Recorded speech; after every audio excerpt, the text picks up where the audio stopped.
Everybody, welcome back. Episode 25 of the Fast Motor Podcast. Live show with my dad, Randy. Episode 25, kind of a little bit of a lucky number in this family. One of dad's numbers. So kind of getting right into it. We are in the heart of summertime racing with everything. So there's a lot. Silver Cup at Lernerville. Corey Day, late race pass on Rico Abreu. He was ripping the top as he does at Lernerville. Which has bit him in the past. It didn't bite him this time. He got the win there. The Outlaws were at Oshwegan up north of the border. David Gravel has won, I think, 3 in a row there. So he continues to dominate up in Canada. High Limit, going back to High Limit, they were at Ransomville. Aaron Reitzel picked up the win. Had been struggling a little bit recently and found some speed again.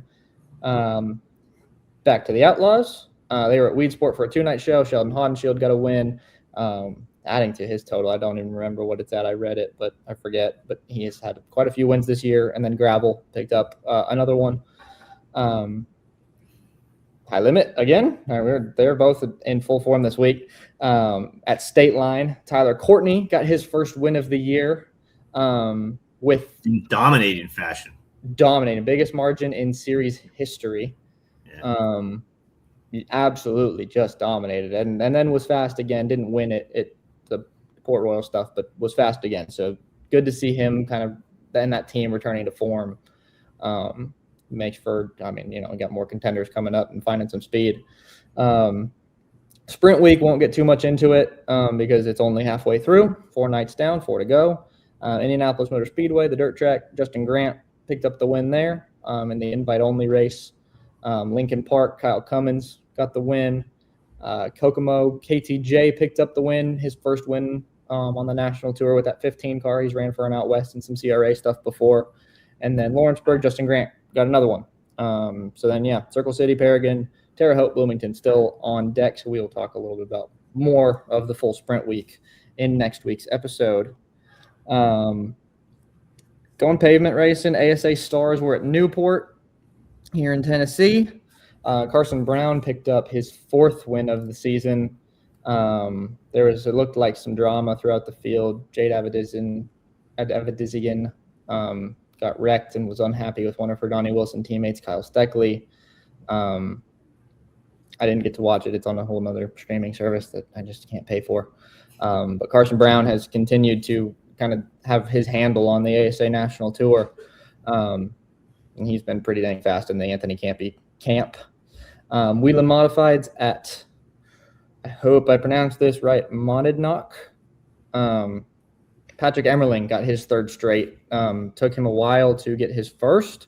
Now he's at 3 straight wins in the Wheeling Modified Tour. The Hampton Heat at Langley, a lot of chaos in that one. People beating doors off of each other. For a late model stock, one of Virginia Triple Crown races. And Caden Quapple picked up the victory there. He was the second of the Quapple brothers to win, which we'll get into a little bit more here in a little bit. USAC Western States Midgets were at Santa Maria. Jet Yantis picked up the win, his first race with Bileman Motorsports. He made the switch over there and picked up the win. You get kind of a crop of 3 between him, Cardi, and Brody Graham, who have been really fast recently, picking up some wins. And then you got the Prairie Dirt Classic, one of their late models crown jewel races at Fairbury. Brandon Shepard picked up the win there. That one always seems like a really fun event. So then I'll kind of go back to some stuff we wanted to talk a little bit more in depth about. Starting with the race for the million at Berlin. They ran a double feature for the wing sprint cars. Best show yet in terms of speed, and 2 great races. Yeah. Really good. I wasn't aware of that format prior, but where they ran the first race and then they ran the second one just for money. But it made it good. I think it was sad the Lit got kind of taken out by lap cars because he was so fast up front. But the show ran quick. They had good filler. There didn't seem to be any real waiting around, which was really nice. So it was great to see that they're finding their pathway there. and just in time for it to be over. But I think Berlin did a great job. They run some very high class events, and there's some friends there, so that was super cool to see.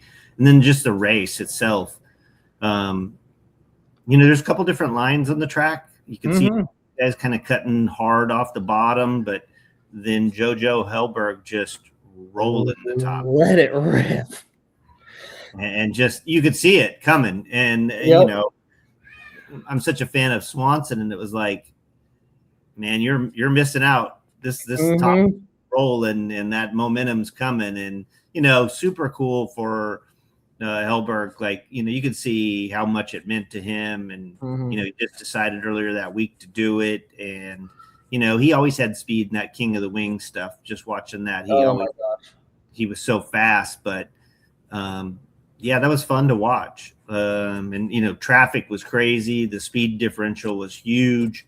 So coming up on guys and trying to navigate who was going where and what groove they were running, because there wasn't too many consistent grooves amongst the people.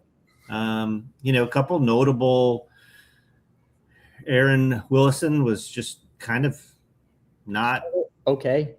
Yeah, not part of the. No, Montgomery wasn't as fast as he's been. He's always a good qualifier. Yeah, he wasn't there, so it was interesting. Certainly interesting. I'd speak a little bit to a kind of a heartbreak scenario is Casey Tillman from Idaho, who has had so much speed with the Speed Tour sprint cars out west. They made the decision to go and run this one, got there, found out their motor was hurt, and then got lent a car from I think it was Pierce. Pierce had some help and had a hand in it, and Nichols, Kenny. I think it was like Kenny Nichols or something, or Tommy Nichols maybe. Gave him a car and then broke on that one too, and so then they had to load up early and head home. And that's just the tragic part of racing. I mean, they drove the 1,800 miles from Idaho to Michigan and didn't make it. So that's the unfortunate deal. Especially, I got to know him last year at Pink Lady, and just how fast he's been out west. Sucks for their deal. Hopefully they'll be wrong, but it seems like he has a lot of real motor issues, like waiting on motors to get done. I don't know. Maybe they've had their share of problems, but you could say that about pretty much everybody in the sprint car field. So, but yeah, just to kind of go back and touch on your points. I mean, the great races. I mean, Jake Traynor picked up the first win. Swanson was coming.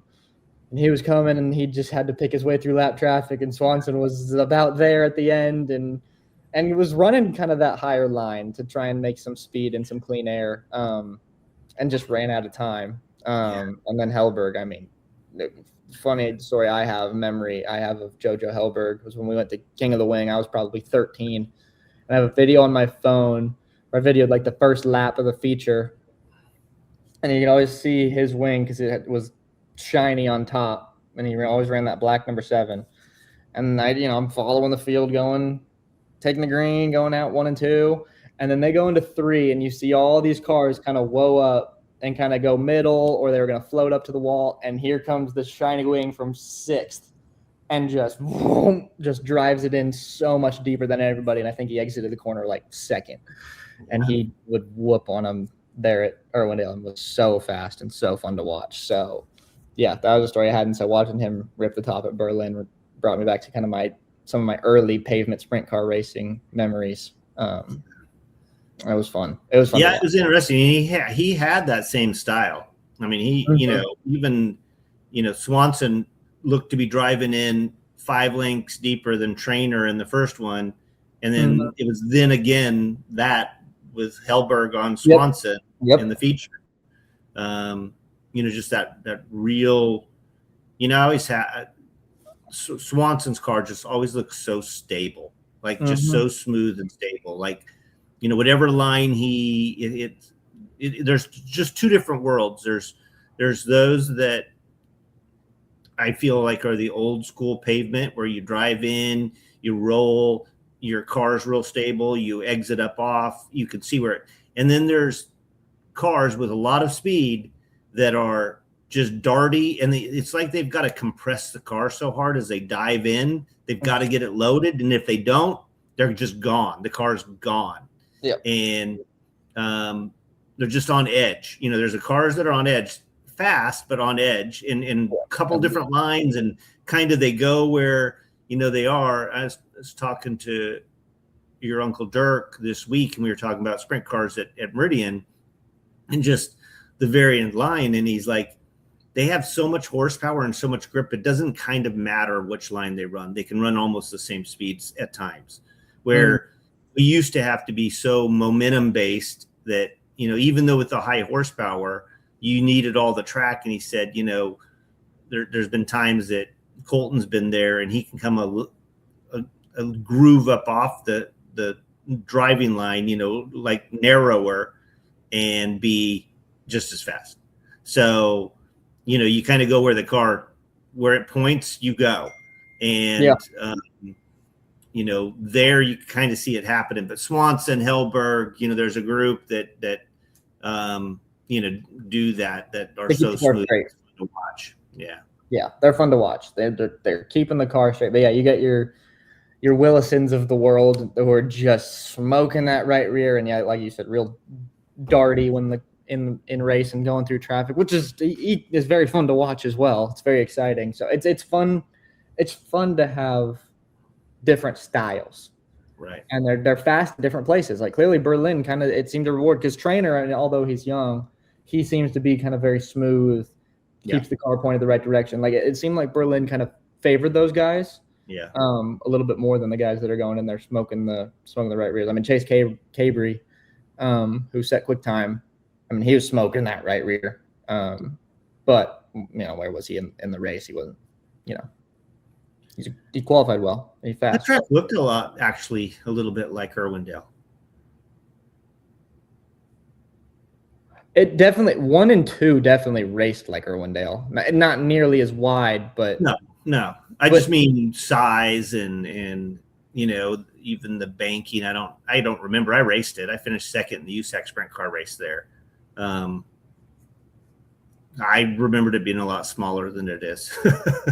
It's not that. Yeah, it's not that small. I mean, they're putting some lap times down. Yeah, that's small.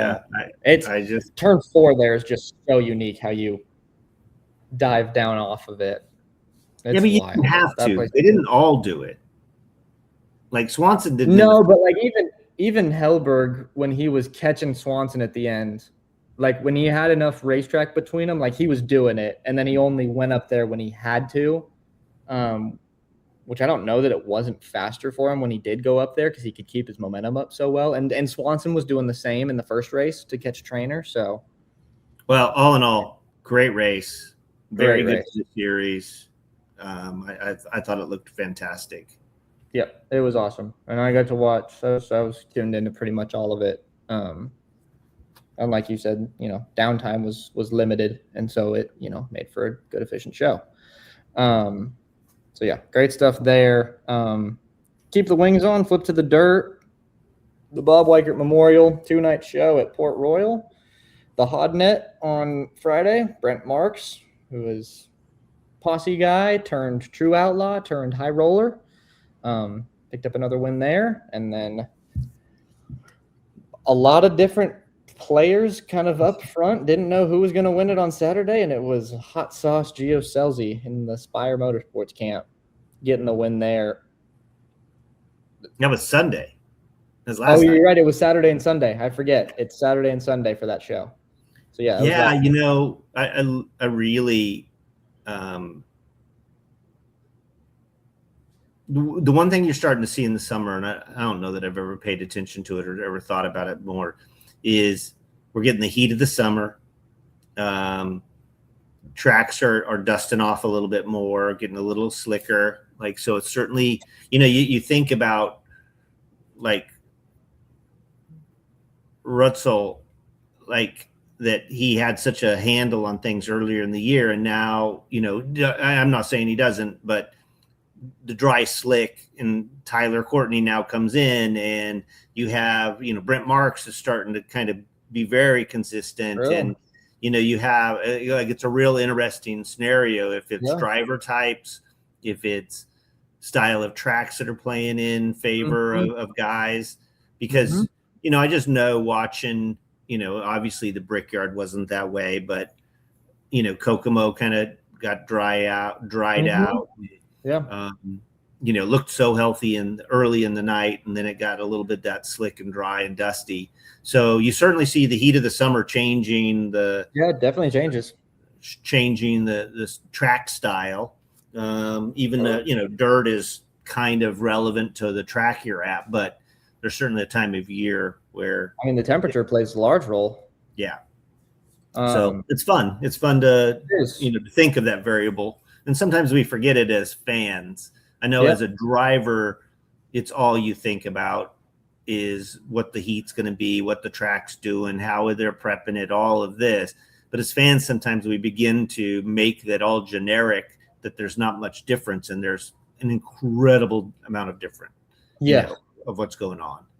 So. Yeah, no, for sure. The racing it produced two very different races, I think, on both nights. Night one, Marks kind of got out there and had a handle on it.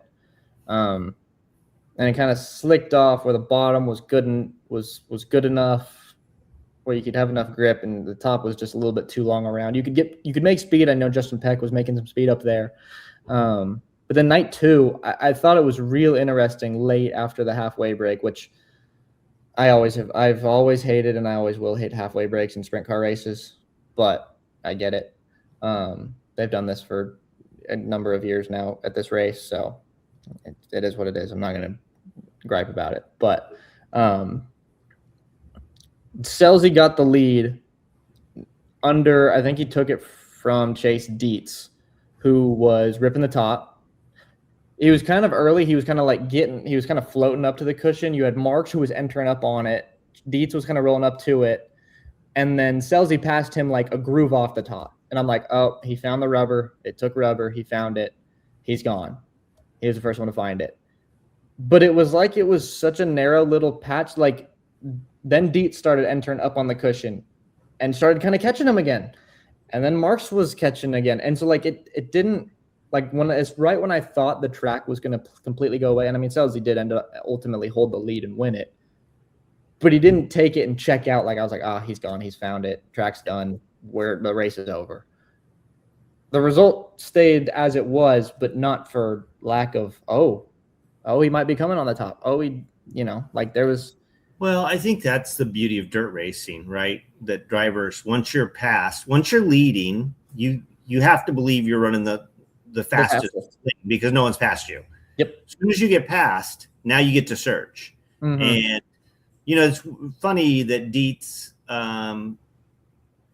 was drifting up to it, because turns 1 and 2 before the halfway break, he was entering on it. Mm-hmm. So he must have not thought that they got it, if they tamped it down or dug it up a little bit or whatever, but he was entering. Trying different things. Yeah. Great race. Great for Gio to finally win. They've done really good. Chili's has done an amazing job with the sponsorship. And win a big one. Jeff Dickerson's a friend of ours, so that was huge to see them get a win and get rewarded. So and a big one. Yeah, another one other note I mentioned to you off air, but the Dietz seemed to have like a short run car, which on dirt is not something that you see like often. It's more of a pavement thing, but like he would get out on restarts, especially early in the race, and then they'd kind of reel him in right before they got to traffic, and they'd get out and then they'd reel him in. Like, it was just interesting. The dynamic of that race was a very unique dirt race. It wasn't. It raced very different because of there was some. Obviously, there's always varying lines on dirt tracks, but this one had a little bit more, because it was like guys were running pretty much the same line, but it was how you approach that line kind of changed throughout the night. Always fun, always dirt, and great race. Well, it was also, and I don't want to belabor this point, but it was also a little longer race. So you got to see strategy play out, like how how you played the game. Like, so, where, sometimes, there's a bigger track for more laps. And sometimes those short things, the race is over by the time somebody figures something out. I mean, I think the one that I most notably watch is Justin Grant or CV try to figure out how to use the cushion. Like if you're banging off of 2, they'll go in, they'll straddle it, they'll come off of it and drive low. And, you see that. But sometimes the races are so short. By the time you figure out what's working, you've lost enough positions and you can't make up for it. Yeah, sure. And this, given a halfway break, I'm sure you learned this coaching, but I do know as a driver, if you just sit out there and drive, it's really hard to assess anything and like reset and kind of go attack it. But you get that break as much as you don't like it. And I agree with you. Gives the driver to go, okay, what was I doing? Why did I continue to do that? Like, and somebody could say, hey, Dietz is entering up on it. He's got a wheel up off, and a wheel over it, like, Kyle Larson does. And you got to do it. And so then as a driver, you get to try that, where when you're just racing, you're manhandling 950 horsepower there, trying to just get it around that place at very fast speeds. Like you only get so much time to like calculate, okay, I did this on this lap, let's try this. You got cars everywhere. And, so it's pretty cool. Cool, right? And I will say one thing with the halfway break as well. Like then you can go also, and you go to your team, like you said, they can say, hey, this guy's running here and making speed, or you can go to your team and go, hey, this is working for me, but I'm missing a little here. Like you can almost treat the first 20 laps as a little bit of a practice session. Yeah. And they can make some, I don't know what the rules are on their adjustments, but I go back then to like last year, the Placerville Hangtown 100 midget race, and Cole Macedo, Carson was racing in a midget, and Cole Macedo goes to Carson at the halfway break there and was like, hey, Larson's doing this. He's entering up above the fluff and then cutting down across it. And Carson Macedo was like, yeah, I'm not doing that. So, yeah, but like we said, great racing always provides different angles, and, that's why we love it. Another interesting thing about that race, though, is Rico Abreu, who's had a lot of success at Port Royal, didn't make the feature, had to take a provisional to get in. And they've been fast recently, too, and got lapped. Like, it's rare that you see him struggle that bad nowadays. So, interesting. Just missed it, whatever it was, but just interesting. And just an added storyline. We go over to IRP. ARCA race was won by Caden Honeycutt, not before Tristan McKee and Max Reeves got into each other again. And Max Reeves and Isabella Robusto. Yeah, he dumped her. Well, it was kind of dumped himself on both. Yeah. Well, he dove across, and the lapped car was on the first one with him and McKee was there in the middle, and they both kind of got there. He pulled a full car length and a half off the wall to block it, but I mean, it's a tricky track because you run kind of a high line, you roll in, and you on the bottom need to enter somewhat high too, unless you're going to go all the way to the bottom.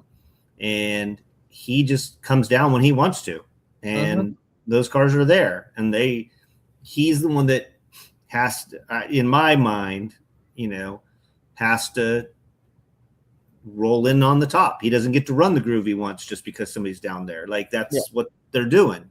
Yeah. So,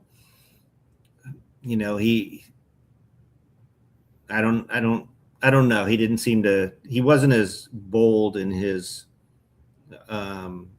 post-accident comments or post-race comments as he sometimes is, but it's too bad. I was hoping Isabella was going to have a good run. She was looking good, and she needs it. I mean, they've had whatever bad luck getting caught in people's messes, or just Yeah. Missed setup, not fast, whatever it's been. Just she's had a tough year. But yeah, she was looking like she was gonna have a good run here. Keeping it clean and racing for getting towards the top 5. And yeah. So funny thing about Caden Honeycutt winning in Bruce Cook's car. So Bruce, I can remember the story. I was coming to race for Renzi. We were in the old Renzi shop, and one of the crewmen, Bruce, came down to North Carolina, and one of the crewmen was like singing his praises, saying he should be hired. And so then we hired Bruce, and he worked a little bit of my truck. I think he worked on the Bush car that time. So he just started in North Carolina with me at Renzi. So it's fun to see him win with that car. And that's cool. That's cool. Yeah, he's clearly built himself a life down there. Yeah. I mean, that car was fast. Very fast, and got better. Like Honeycutt was struggling a little bit early, just couldn't roll the center and get off as well as other cars. He could keep momentum up at the top and make it tough to pass him, but he just didn't have it go get it speed early. But yeah, then able to battle Carson Brown there at the end, and who looked like he was going to dominate for the first half of the race. And yeah, they made some good adjustments, and yeah, that car was good, and Honeycutt clearly a talent. So yeah. So yeah, good race there, and then trucks. Lane Riggs whooped on him. I mean, pole, swept the stages, led all but 2 laps. Not much to talk about other than he dominated. I think the one thing to talk about a little bit is, he has 4 wins this year, and with a couple of little things, he probably could have had more. Mm-hmm. I don't know how many seconds he's had. A lot. And there's a lot of races yet to go. I mean, he's going to win a couple more. Yep. So he's going to get 6 wins. I mean, I know we saw Corey Heimset, win 11 last year, but this is a remarkable year. Very much so. And, it just feels like there's, I know Caden's with, that's a new combination getting there. It just feels like the standard contenders are not there this year. They're not hitting their marks. Like Ty Majeski doesn't seem to be, No, they've finished decent, but but I mean, they're not up there. Mm-mm. They don't have the speed to go win. Mm-mm. It doesn't seem like anybody other than Front Row does right now. Right. Even, I mean, I know Tricon has a lot of young drivers. You have Ruggiero that's trying to find his path, right? And you have Caden trying to hit that, or, who knows what's going on, but. Which I didn't realize with Caden, and they announced it, I think, at the ARCA race, that he's only like 23, 24. Yeah, he looks like he's my age, like, or younger. Yeah, like he looks like he's almost. I thought he was a guy that had been grinding it out for years, and then just kind of finally got his shot. Like I thought he was like getting close to 30. I know. I thought the exact same thing when they said it. I'm like, really? Like he looks older. He looks way older, and I feel like I've heard his name for longer than that. Like I feel like he had made some spot starts with Nice like a ways back, but yeah, maybe that shocked me a little bit seeing that. But yeah, you're right. An incredible season for Lane Riggs right now, and Front Row. Like Chandler Smith's been very fast as well. Yeah, he's got 2 wins. I mean, they've got 6 wins combined on that team. And who knows how many top 5s? I mean, right. They both seem like they're in the top 3 every single week. Yeah. Even when Lane's had to drive from the tail for whatever reason. So yeah. Going over the big track at Indy, great O'Reilly race. And great winner with Carson Kvapil. Guy's been working very, very hard and been so close a number of times. Finally broke through, and did it. I mean, the Junior Motorsports cars finished top 4 against Ross Chastain, who's a Cup regular, who's been to the championship, against Chase Elliott, who's a Cup champion, and Justin Allgaier, who's an Xfinity champion. Not to say that, Carson's not like it's a good crop to beat when you're sitting at the top of that 4-man totem pole. For your first to me, I mean, a couple cool things, right? I raced against his father, so there's a tie there. We watched him come up. I think that was when you first really got kind of started following the Cars tour and all of that. So there's that, and then but I thought the coolest thing to me is when you see sometimes a first time winner and they are. Would you shut that ringer off? Sorry. Mom called and then liked my text when I said podcast. Forgot to go on Do Not Disturb. So I think the other cool thing about that is when you see a first time winner, obviously the celebration, but the praise he got from so many about how hard he works, the effort put forth, and then Dale Jr. I mean, he was shaken up in that. I know, it was getting me emotional. Yeah, I mean, I couldn't even hear it where I was at the time, but I could see him, and it had me, emotional. I mean, that's, you when you see that, you realize how much effort everybody puts into it. And how hard it is to win. There's times that you go by and we'll talk about Corey Hyman here in a second, and you see somebody that can kind of find the way to win so quick, but he'll go through droughts in his career at some point. And you realize how hard it is to get across that finish line first. And so super cool to see Carson do that. And then, then to watch Travis at Langley, watching it, and the emotions there, then Caden goes on to win. So very cool day for that family, man. Yeah, great day for the Quapple family. With Caden winning at the Hampton Heat, like we said earlier. But yeah, I mean, it's just so cool. And to your point of all the guys that came up to congratulate him, they went to Allgaier's interview, and he was very disappointed because he had a race winning car there, but just how much he kept the focus of his post-race interview about how proud he was and how happy he was for Carson. And then Ross Chastain does the similar thing, and Chase Elliott does the similar thing. Right. And then on the other side of it, it's cool when you can see how much it means to a driver. Yeah. Because they went to Carson's radio when he took the checkered flag, and you could hear his voice crack when the emotion kicked in for him. And just how much that means. And that's when you see, like, when you have all these people around that are just emotional because they've seen how you've worked, and then when the driver, I mean, it's there's just no cooler thing to watch as a race fan.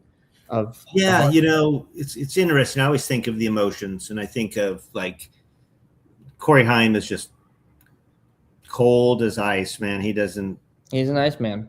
Yeah. I expect myself to win. I'm expected to win. I will win. And that's what he does. And then there's those that, but you know what? He knows what he has, right? He knows that he's, got next year. Yep. Carson doesn't know what he has. No, they scraped. And even said he's got to win. Like that's how he stays in this game, is he's got to win.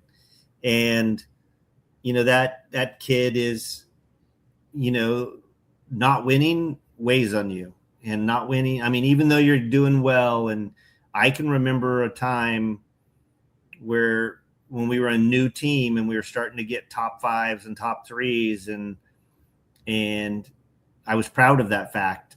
And the owner said, I'm not doing this to run third. I pay you to win. And that's what I want to do. And it was like, we were making huge accomplishments. Like we were doing more. We were doing way more than I thought we probably could do. And, in the beginning, but the expectation was to win. Yep. and nothing less. And, not that we weren't trying hard to win, but it really changed my mindset that there's only one goal. Yep. And when you're not getting that goal, I don't care what it is, and you have your teammates winning, or you have this winning, and you have that around him, or he needs to win to stay in the sport. Like, you saw that voice crack was because he's been holding up that pressure. Yep. The weight of that pressure for a long time. And it's relief. Now, it starts all over again because now you need to win more. You can't just win once. But for a moment, he got a little relief. Yeah. Yeah, and you could see that, it was just so cool to watch. And he's, like you said, when I first started following the Cars Tour, he was running super good for Junior and winning championships. And so, I've got to, watch his career progress. So, it's always fun when you watched a guy work and grind his way out. And how hard that Junior had to work to help him get this year set. And I think that there's two things that I wanted to highlight. Is Bass Pro Shops is a sponsor, because I know they've funded the majority of Carson Kvapil's career. Like Johnny Morris he is so invested in racing and is such a great sponsor for racing. So just that needs to be appreciated, and just how much that he does for the sport. Yeah. And then Junior works hard for these guys, because you could see how emotional he was. And I think that's the piece of it. Cause, and then in his interview, he mentioned, like Josh Berry. He was a guy that he stuck his neck out for Josh Berry to go and race. And Josh Berry got himself to Cup and ran top 10 this week at Indy. And he's won a Cup race. And Junior's done the same thing for Carson Kvapil and has worked super hard to make sure, like, he is working hard to get these guys opportunities. Yeah.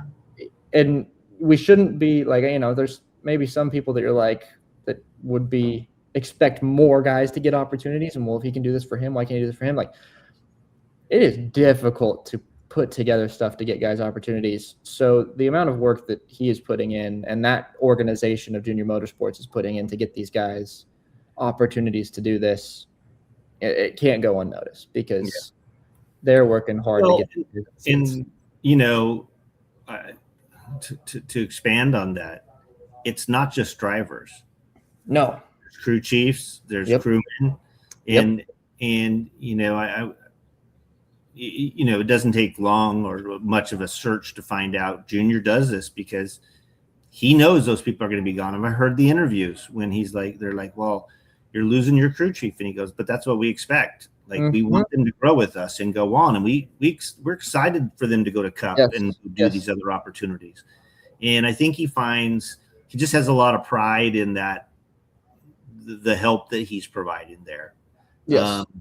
And that is, I kind of love it. And it's not all Dale Jr., right? It's no. His name's on it, but it's a team. There's a group of people there that have done amazing. Yeah. I mean, Kelly's amazing. Yes. She's an amazing leader. You can tell she runs that organization. But that team, more than any team that I've ever known, especially for the size of it, feels and seems to be like family.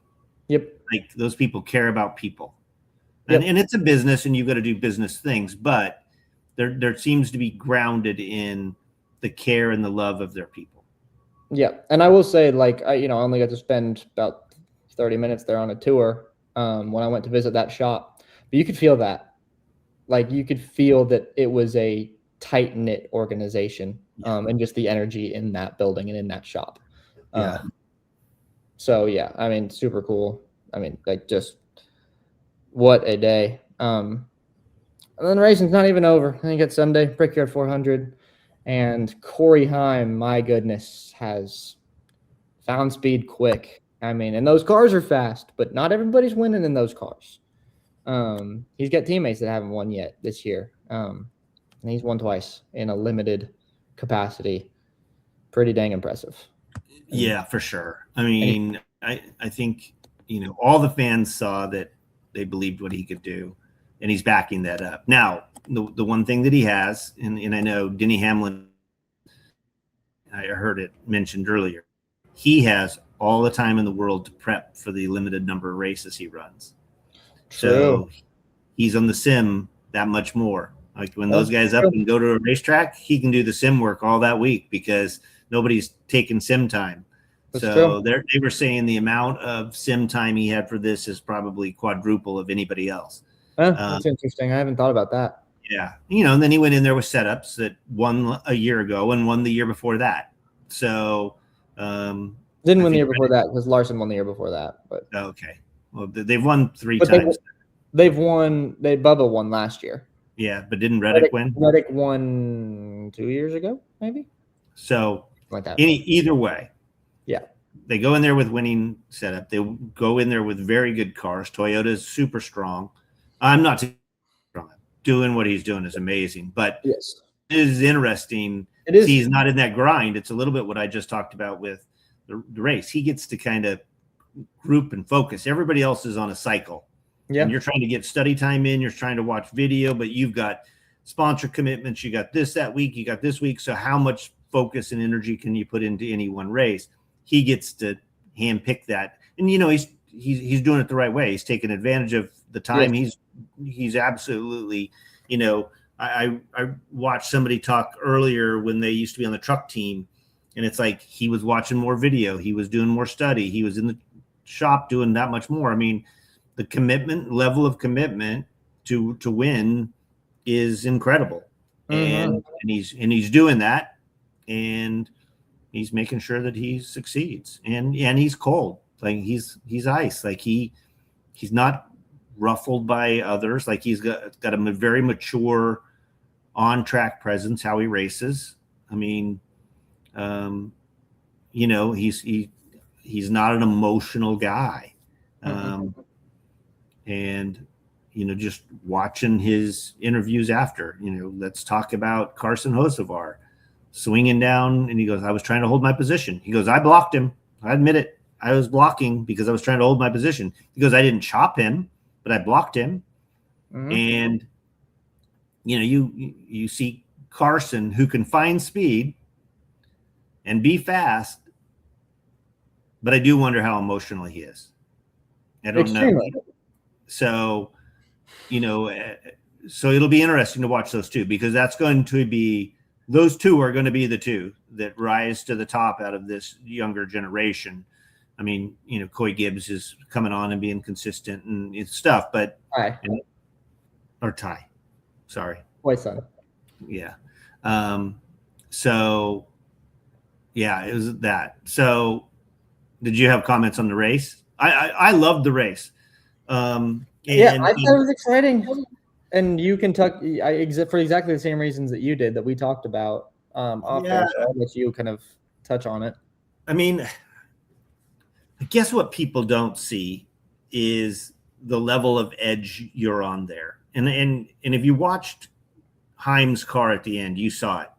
The little wiggles, a little bit of sliding and all that. Those corners are long. You're in, and you only got a 90 there, and you're pulling a lot of G's. And for, even for a flat track, and those straightaways are so long, you can't bobble. So it's a little bit not like a restrictor plate, but you need to stay on that gas when you come through that corner. Like you pick up that throttle early. And so for him, knowing he couldn't bobble or get tight or get too loose and have to lift, because Bell would have ate him up. And I know people go, oh, you couldn't pass, it's aero, it's this and that, and he didn't see it. But I love the romance of that, of a driver, Bell, trying to, you can see him position his car, trying not to get aero tight behind him so he could get the run, so he was trying to position himself lower to get almost to the grass and then go up high and enter a little bit and chop across and, get a little aero wash and trying to get the run up off and catching the draft of cars in front of him. I mean, there was so much going on there that's minuscule but mattered a lot, that was, to me, fascinating. And I just find it so interesting, and of the fan approval. Like, I think Jeff Gluck's saying it got like 23%. Was it a good race? And and a week ago we lapped all the way up to third place, sixth place. And, green and, not much different really. Right. But there's nostalgia with North Wilkesboro. Like it hasn't been around. It has nostalgia. Kenny Schrader and Kenny Wallace have a podcast. And I heard a quote from Kenny Schrader saying, wow, everybody's celebrating North Wilkesboro with their 15,000 fans and, a race that there was not much passing at the end. And then they're going to be furious in a week when we go to Indy and we have quadruple the amount of fans, but it looks empty because it holds 400,000 and the racing will be the same. And it's played out perfectly. It's exactly what's happened. Is there were 70,000 fans. I think that's the third largest race this year as far as attendance. Yeah, that's big for a NASCAR race these days. And yeah, it's not the heyday. And yet I've seen pictures of 1996 when Jeff won and the place was packed, but it was also the first race. And it didn't take long before it fell off. So, you can't disregard what the fans want and what they're saying. I love Indy. As a driver, I would have wanted to win there. Like that would have been one of the most iconic places to ever win. Yeah, absolutely. And I don't ever want to take that away from the drivers of having those opportunities. But yeah, like I like it because it provides a unique challenge. Like you were saying at the end, they were so like on edge. If there was any slip, that next car was going to be there. Like you couldn't make a mistake. Like you had to perfectly hit your marks. Which, do I want that style of race every time? No, but I don't want to see the same style of race every time. Yeah. Like we talked about after Wilkesboro. Like I'm good with seeing that kind of race every so often. I'm good with seeing the Indy race every so often. And the spectacle of Indy, what's saddened me in a little bit of the NASCAR media and even drivers, like I think Denny Hamlin was like kind of over it. They're kind of over going to Indy. And me as a race fan hates that. Like it saddens me because of how rich and historic that place is. And yes, it's not NASCAR history, but then NASCAR added it and it made it part of history. And it's just a unifying motorsports venue. And gosh, I mean, you can't tell me talking of how badly I want to go. But even as somebody who's never been there, how special that place is to me. And I haven't even gotten to go yet. Seeing that lost on people who have been around it so much that they're just kind of, to me, it feels like they're taking it for granted. Yeah. And as we saw from fan feedback from the weekend, I'm probably in the minority of fans who feel that way. But that saddened me a little bit to hear comments of, the Indy thing's kind of done its run its course, and it's like the Indy thing, like that's Indianapolis. Yeah, that's the Indianapolis Motor Speedway. Like I was pulling so hard when they had the late restart and Chase Briscoe was in the top 5. I'm like, oh my gosh, if the local Indiana boy could win, like that would be the coolest thing. I was pulling so hard for him. He didn't have the car at the end, and he ran top 5. Great run, but I was rooting so hard for him because of that's a guy that it would mean the absolute world to. So to your point, like I don't know, like maybe you hearing the stories of what it meant to be an Indy, during the month of May or during the original Brickyard and how the city was then and what racing meant to that city and just the history of it and all the short track racing and how you just lived racing around there. Maybe we have just such a different appreciation for the place where, there's a lot of the newer drivers, they come in and it's a racetrack and it has its history. But there's just something, to me, it's the most famous racetrack in the world. I mean, there's some European tracks that are very, Nürburgring has its, there, and Daytona obviously is huge, but Indy is up there as far as very elite racetracks, and to win there is huge. And the timing, like, it's right in the middle of Indiana Sprint Week. Yeah, that's pretty cool too. That was like, it's really a great, cool. Like you talk about, like, the week, especially the week of the 500, but the month of May being in Indy.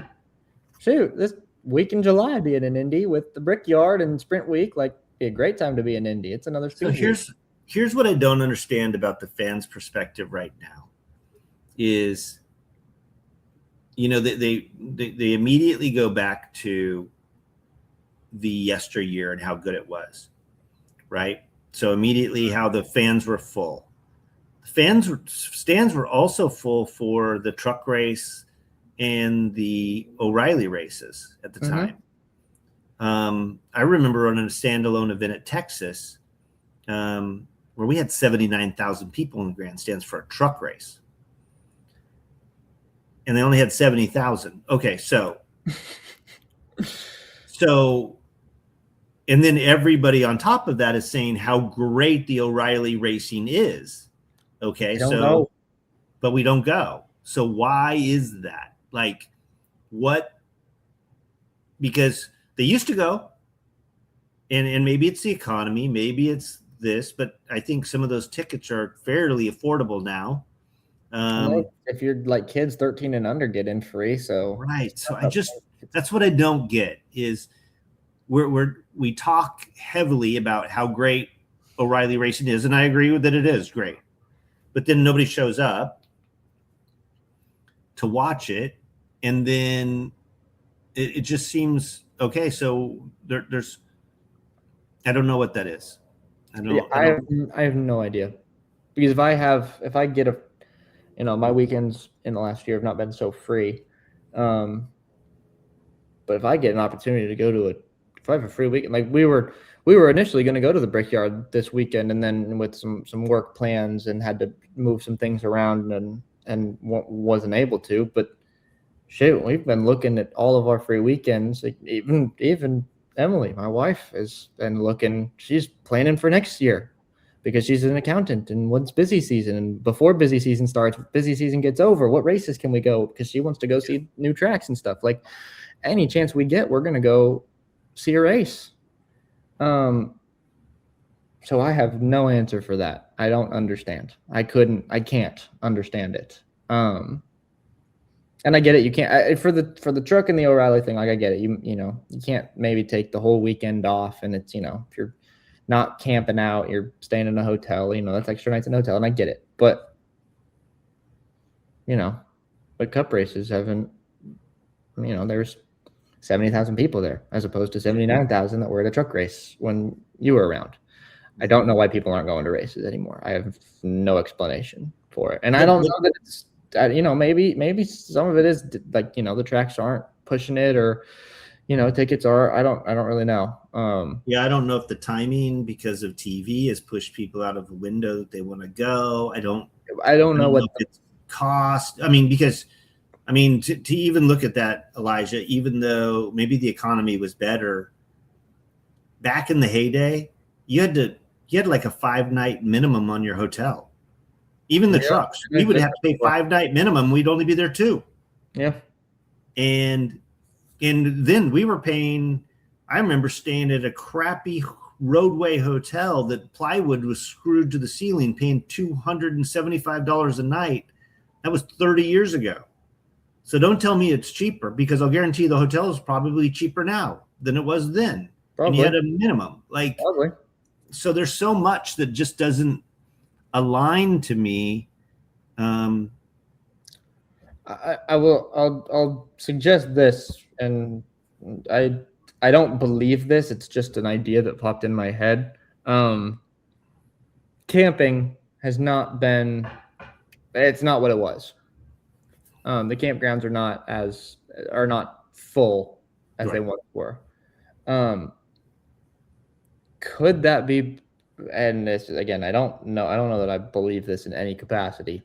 Could it be because there's not as much practice anymore, and so cars aren't on track as much, which is like was part of that camping experience of always hearing engines roaring. Maybe it's just hearing. Yes, they didn't line the grandstands to watch practice. No. I'm meaning people but camping part of a race weekend, something.